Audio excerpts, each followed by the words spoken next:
Baiklah, Assalamualaikum warahmatullahi wabarakatuh. Perkenalkan, nama saya Rizky Juniantoni dengan NIM F1D1221134. Di sini, saya akan menjelaskan bagaimana analisis wet process dan dry process untuk pembuatan semen dan untuk MK rekayasa bahan galian industri. Yang pertama, latar belakang. Semen adalah bahan bangunan berupa serbuk yang jika dicampur dengan udara akan memiliki sifat perekat yang mampu mengikuti bahan mineral. Ada dua metode dalam pembuatan semen, yaitu wet process, proses basah. Yang kedua, dry process, proses kering. Pemilihan proses dalam pembuatan semen sangat mempengaruhi kualitas dan harga semen. Tujuannya, mengetahui kekurangan dan kelebihan pada kedua proses tersebut. Mengetahui tahapan proses tersebut. Bahan baku semen. 1. Batu kapur. Sekitar 70 hingga 90% dari bahan baku batu kapur mengandung kalsium karbonat yang merupakan sumber utama unsur kalsium yang sangat penting dalam proses pembuatan. Yang kedua, tanah liat. Sekitar 7 hingga 20% tanah liat mengandung senyawa silikat, aluminiat, dan sedikit oksida besi yang diperlukan untuk membentuk klinker semen. Yang ketiga, pasir silika memberikan kekuatan dan ketahanan. Yang keempat, gipsum ditambahkan untuk mengatur waktu pengerasan semen agar tidak terlalu cepat. Yang terakhir, pasir besi untuk meningkatkan stabilitas suhu dan fluiditas selama proses pembuatan. Selanjutnya, tahapan wet process, penghancuran bahan baku. Yang kedua, penggilingan dan pencucian. Yang ketiga, pencampuran slurry. Yang keempat, pembakaran. Selanjutnya, pendinginan klinker. Dan yang terakhir, penggilingan akhir. Kelebihan dan kekurangan wet process. Kelebihannya mempunyai komposisi umpan sangat homogen sehingga kualitas klinker yang dihasilkan lebih sempurna. Bubur semen proses basah memiliki fluiditas yang baik. Debu yang dihasilkan relatif sedikit.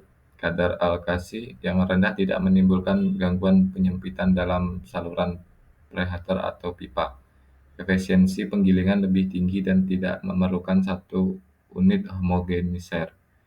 Kekurangan wet process, yaitu memerlukan clean yang lebih panjang dibandingkan proses kering, sehingga memerlukan investasi dan ruang lebih besar. Yang terakhir, memerlukan energi yang lebih banyak, sekitar 1000 hingga 1200 kcal per kilogram klinker, karena harus menguapkan udara dalam slurry. Dry process. Proses kering dalam pembuatan semen adalah metode di mana bahan baku dipecah dan digiling dalam kondisi kering menggunakan udara panas sehingga kadar air bahan baku menjadi sangat rendah, sekitar 0,5 hingga 1%. Proses ini meliputi tahapan penggilingan bahan mentah menjadi tepung kering yang homogen, kemudian dipanaskan terlebih dahulu dalam suspensi preheater untuk mengurangi kadar udara dan beban panas pada klit. Untuk prosesnya bisa dilihat di gambar samping. Selanjutnya, tahapan dry process, penghancuran bahan baku, batu kapur dan bahan lainnya dihancurkan menjadi ukuran kecil untuk memudahkan penggilingan. Kedua, pengeringan dan penggilingan bahan baku. Bahan baku digiling dalam kondisi kering dengan aliran udara panas sehingga kadar airnya sangat rendah.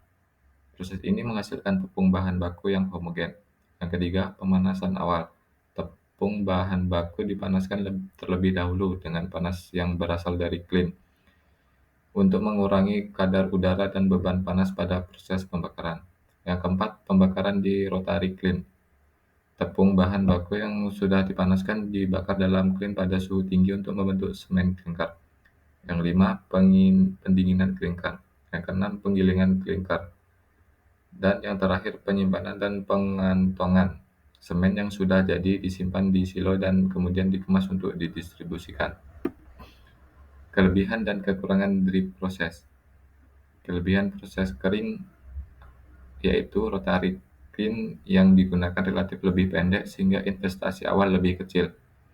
Konsumsi energi atau konsumsi panas rendah, sekitar 800 hingga 100 kcal per kilogram klinker sehingga lebih hemat bahan bakar.